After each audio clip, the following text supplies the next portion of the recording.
Jadi antibiotik itu memang sebetulnya obat yang sangat berjasa ya. Tetapi semakin ke sini dengan seringnya digunakan kan berkembang juga resistensi.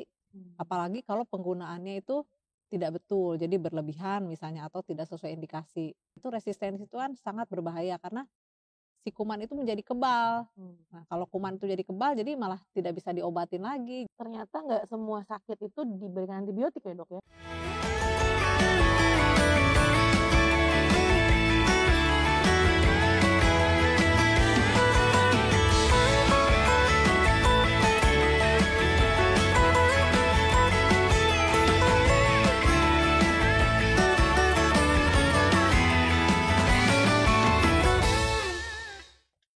Assalamualaikum warahmatullahi wabarakatuh. Selamat siang Sobat Podcast IDAI, ayah bunda serta sejawat di seluruh tanah air. Saya senang sekali pada siang hari ini saya Dr. Andina Nirmala spesialis anak dapat mewakili Sobat Podcast IDAI ini untuk kembali berbincang-bincang dengan narasumber hebat. Pada siang hari ini kita akan membahas mengenai topik yang sedang hangat terutama dalam rangka memperingati World Awareness of Antimicrobial Week yaitu pada tanggal 18 sampai 24 Mei. Nah, kita akan bahas mengenai gimana sih bijaksana menggunakan antibiotik. Telah hadir di studio kita siang ini Dr. Erni Setiawati, spesialis anak, konsultan magister kesehatan. Selamat siang, Dok. Siang, Dokter Nirmala. Gimana kabarnya? Sehat ya, Dok? Alhamdulillah. Kita siang ini mau bahas dan mau dengar nih, mau belajar lagi nih, Dok, dengan dokter mengenai gimana sih bijaksana menggunakan antibiotik. Tapi sebelum dimulai, izinkan saya untuk membacakan CV dokter terlebih dahulu ya, Dok. Ya, Jadi Dr. Erni Setiawati, spesialis anak konsultan, magister kesehatan, menamatkan pendidikan dokter umum dan spesialis di Universitas Pajajaran dan dikukuhkan sebagai konsultan infeksi dan penyakit tropis pada tahun 2020 dari Universitas Indonesia. Beliau merupakan sekretaris program pengendalian resistensi antimikroba di Rumah Sakit Penyakit Infeksi Sulianti Saroso dan juga merupakan konsultan infeksi dan penyakit tropis Rumah Sakit Penyakit Infeksi Sulianti Saroso. Saat ini beliau juga menjabat sebagai Ketua Unit Kerja Infeksi dan Penyakit Tropis IDAI Jaya. Baik dok, mungkin sebagai pembuka nih dok, bisa dijelaskan dok sebenarnya apa sih antibiotika itu dok? nah, terima kasih Dokter Nirmala. Antibiotik adalah obat yang digunakan untuk mencegah atau mengobati infeksi yang disebabkan oleh bakteri. Bakteri sendiri adalah merupakan salah satu mikroorganisme yang mereka itu hidup di lingkungan dan ada juga yang hidup di badan kita sendiri. Jadi sebetulnya mereka itu tidak selalu bisa merupakan penyakit bagi kita. Tetapi ada beberapa memang yang bisa menimbulkan penyakit buat kita. Misalnya bakteri yang menyebabkan penyakit tuberkulosis, difteri atau tifus. Baik, jadi ternyata nggak semua sakit itu diberikan antibiotik ya dok ya? Iya, Nah jadi tergantung penyebabnya. baik, tergantung penyebabnya dok. Jadi apa nih dok alasan atau sebutannya indikasi ya dok pemberian dari obat antibiotik ini dok? Sesuai definisi tadi, jadi antibiotik itu digunakan untuk mencegah atau mengobati infeksi yang disebabkan oleh bakteri. Untuk mencegah itu biasanya pada kasus-kasus sebelum operasi. Itu pun ada kriteria-kriteria tertentu untuk lama dan jenis antibiotiknya. Kemudian kalau untuk mengobati, kalau memang dia betul-betul terindikasi penyakitnya disebabkan oleh bakteri, maka ia harus diberi antibiotik. Nah, kan memang tidak semua penyakit itu disebabkan oleh bakteri. Misalnya yang sering flu itu sebetulnya paling sering itu disebabkan oleh virus, misalnya virus influenza, rhinovirus seperti itu. Atau bisa juga misalnya demam berdarah, kan demam berdarah kan juga banyak. Itu jelas-jelas disebabkan oleh virus dengue. Atau yang lagi sekarang ya, yang lagi kekinian ini COVID, itu jelas-jelas disebabkan oleh virus SARS-CoV-2. Baik, terima kasih dok. Jadi memang ada indikasinya ya dok ya pemberian antibiotika ini. Nah, orang tua kadang-kadang terbagi 2 nih, Dok. Ada yang gampang gitu ya meminta, "Dok, minta antibiotik dong." Ada juga yang justru agak, ragu memberikan antibiotik. Nah, bagaimana sih, Dok? Apakah, pertanyaannya adalah, kenapa sih kalau memang ada indikasinya tadi, kita harus memberikan nih, Dok? Malah justru penting gitu untuk diberikan. Jadi antibiotik itu memang sebetulnya obat yang sangat berjasa ya.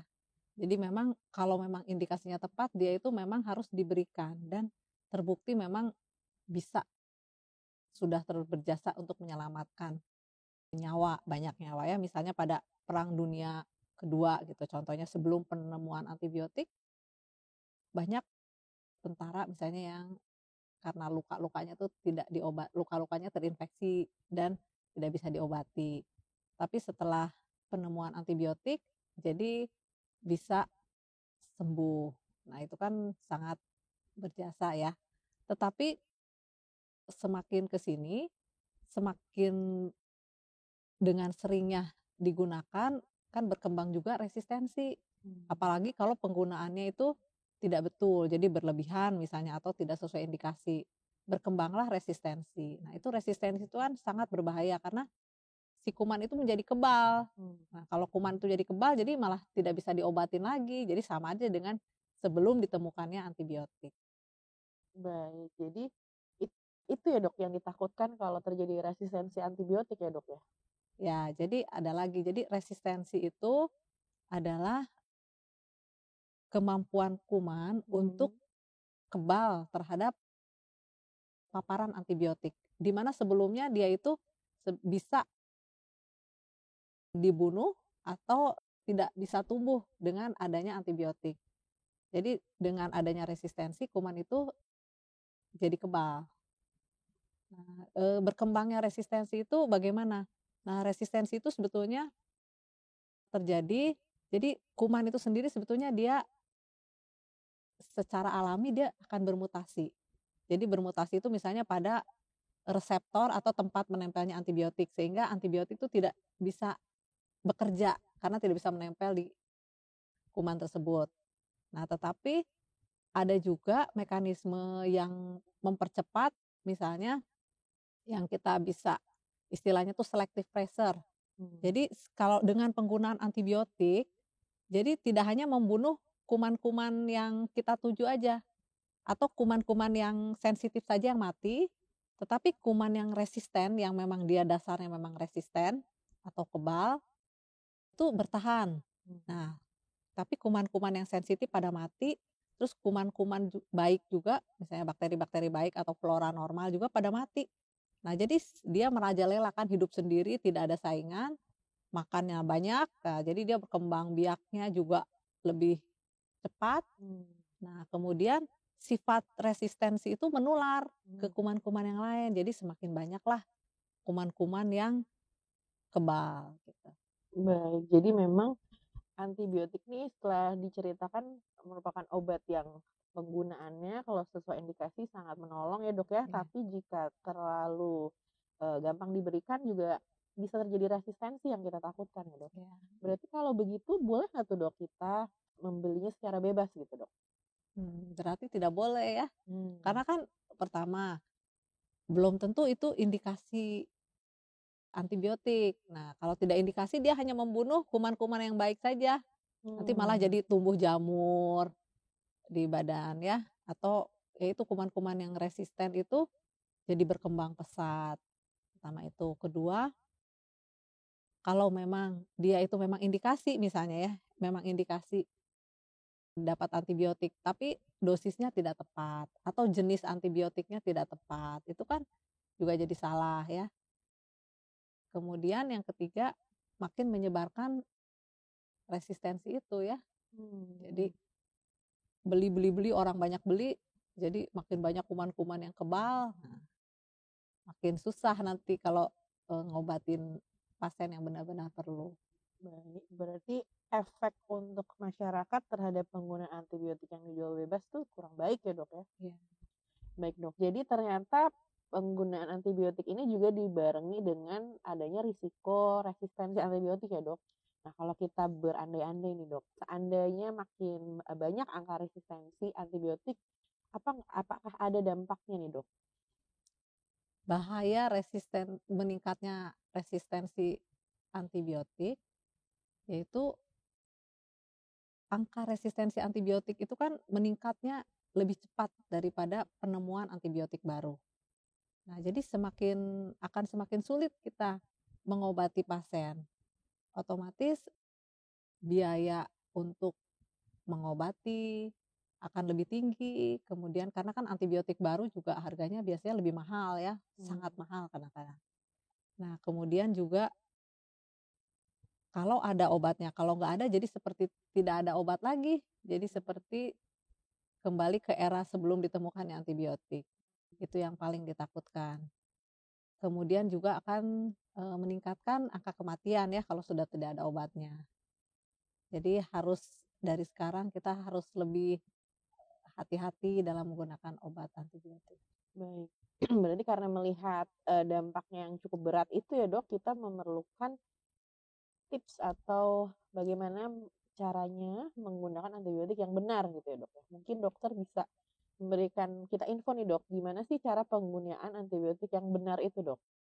Nah, kalau kita sudah diresepkan oleh antibiotik oleh dokter, artinya memang sudah indikasi kita harus menggunakan antibiotik. Nah, antibiotik itu bekerjanya bagaimana? Antibiotik bekerja apabila dia sudah bisa sampai ke tepat sasaran. Jadi bisa sampai ke organ yang ada kumannya. Jadi kemudian dia juga harus bisa menempel di kumannya Mmm. untuk jangka waktu yang tertentu.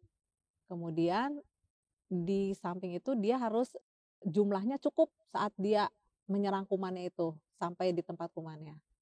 Sehingga diperlukan dosis yang tepat, waktu yang tepat, dan interval yang tepat, kemudian juga lama pemberian obat yang benar. Baik Dok. Nah, dalam konsumsi obat nih Dok, salah satu yang juga jadi concern atau perhatian orang tua adalah mengenai efek samping nih Dok. Apakah ada efek samping yang berat Dok dalam penggunaan antibiotik ini? Ya. Semua obat sebetulnya tidak hanya antibiotik, Mmm. pasti ada efek sampingnya. Mmm. Nah, efek sampingnya itu bisa ringan atau sampai berat. Nah, yang ringan itu biasa misalnya mual, muntah, ruam merah gitu Mmm. ya, atau malah jadi tumbuh infeksi jamur Mmm. ya. Kemudian yang beratnya itu misalnya reaksi alergi, bisa sampai hipersensitivitas ya, anafilaktik shock gitu misalnya bisa terjadi begitu, atau misalnya, diare, Mmm. diare kronis karena pertumbuhan yang selective pressure tadi. Jadi karena antibiotiknya terlalu banyak, dia membunuh kuman-kuman normal yang ada di Mmm. usus, sehingga Clostridium difficile merajalela dan menimbulkan diare. Baik, berarti salah satu cara penggunaan antibiotik yang benar adalah dengan menghabiskan ya, Dok? Kenapa sih, Dok, antibiotik ini harus dihabiskan, Dok? Nah, jadi seperti yang diuraikan tadi, apabila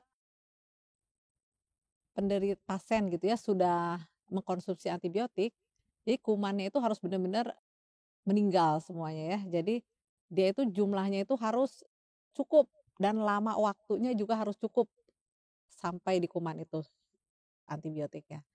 Sehingga untuk menuntaskan itu maka lama pemberiannya harus sesuai. Jadi memang macam-macam, ada yang kumannya itu memang perlu antibiotik 5 hari misalnya, 7 hari, 10 hari, atau jangka panjang misalnya pada infeksi tuberkulosis sampai 6 bulan. Itu kita harus habiskan, kecuali ada reaksi alergi. Mmm. Jadi kalau alergi jangan jangan terus kata dokternya seminggu, ayo terus, enggak ya, harus stop. Kan kadang-kadang juga misalnya obat tuberkulosis, kontrol 2 minggu Bu, Pak, misalnya. Hayo 2 minggu matanya kuning, mual-mual, muntah, nah itu nggak boleh ya, stop dulu. Tapi itu juga bukan salah dokternya, itu memang, apa ya, memang kan ada efek samping bisa terjadi, tapi memang kita nanti akan ada penyesuaian dosis atau cara desensitisasi atau bagaimana. Yang jelas kalau memang tidak ada apa-apa jangka waktunya harus sampai tuntas. Baik, Dok. Nah, terkait dengan antibiotik juga nih, Dok, dan obat secara umum gitu ya, Dok. Banyak juga orang tua yang, saat ini kan memang selalu kembali lagi ke alamiah gitu ya, Dok, back to nature gitu katanya. Nah, ada nggak sih, Dok, memang antibiotik atau antivirus nih yang sebenarnya alamiah dan aman digunakan? Nah, itu memang itu menjadi concern terutama dengan meningkatnya resistensi antibiotik. Jadi banyak penelitian-penelitian untuk menggunakan bahan-bahan alami. Tetapi itu sebetulnya bisa digunakan, tetapi kalau untuk menggantikan sendiri ya, Dok, kalau memang dia itu terindikasi, itu juga harus lebih penelitian lebih lanjut lagi karena dosisnya kan juga harus betul, dosisnya harus betul, kemudian juga di samping obat zat aktif di bahan alami itu kan ada bahan-bahan lain yang kalau misalnya berlebihan malah menimbulkan efek yang kurang baik. Ya misalnya bawang putih, madu, Echinacea, nah itu yang kita sering dengar kan bisa jadi antibiotik alami, tapi itu memang sedang penelitian. Nah, tapi jangan lupa juga kalau misalnya misalnya bawang putih nih, bawang putih itu kan kalau misalnya kita makan, misalnya kita goreng, terus kita makan gitu dia tidak apa-apa. Cuma kalau udah berupa konsentrat, misalnya konsentrat itu ada, apa namanya, ada beberapa penelitian yang mengatakan bahwa itu berbahaya, bisa menimbulkan resiko perdarahan. Nah itu misalnya pada pasien-pasien yang akan dioperasi. Nah itu kan berarti jangan dikonsumsi dulu. Kemudian juga misalnya pada orang yang minum pengencer darah, kan banyak ya orang tua yang minum pengencer darah karena stroke gitu. Nah itu juga harus diperhatikan. Jadi tidak serta-merta alami itu aman. Harus Jadi juga itu highlight-nya ya, dilihat Dok, ya? ya, dibaca betul-betul dosisnya, itu ada. Baik, jadi highlight-nya itu ya, Dok, ternyata tidak semua yang pakai embel-embel alamiah itu bebas dari efek samping ya, Dok, jadi tetap harus berhati-hati. Nah, berarti ada nggak, Dok, pesan nih buat orang tua yang mungkin anaknya sedang sakit dan diberikan antibiotik oleh dokter yang merawatnya, Dok? Ya, sobat podcast IDAI, apabila ibu-ibu atau bapak-bapak diberi resep oleh dokter untuk meminum antibiotik, artinya memang indikasi untuk penggunaan antibiotik. Jadi penggunaan antibiotiknya harus betul, terutama misalnya dosisnya. Untuk dosis ini yang sering misalnya sirup. Nah, sirup itu setengah sendok teh, kan CTH itu sendok teh. Nah, itu artinya sendok teh itu sama dengan 5 mili. Jadi kalau amannya sih kita menggunakan sendok obat. Nah, jadi bukan sendok rumah tangga yang kecil itu ya. Nah, itu seperti itu. Itu kan jadi nanti dia kurang dosisnya jadi tidak betul. Pertama itu. Kemudian juga dilihat kalau misalnya bentuk pipet. Kita kalau ragu-ragu kita tanya ukurannya sebagaimana gitu ke apotekernya ya. Pertama itu, kedua juga intervalnya. Interval misalnya dia satu kali sehari.